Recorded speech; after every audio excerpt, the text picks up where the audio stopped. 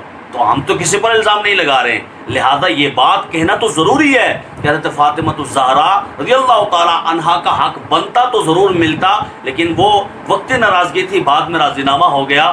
ہم تو قدر کرتے ہیں اور یقیناً قدر والے جانتے ہیں قدر و شان اہل بیت، اور لعنت اللہ علیکم دشمنان اہل بیت۔ السلام علیکم ورحمۃ اللہ وبرکاتہ۔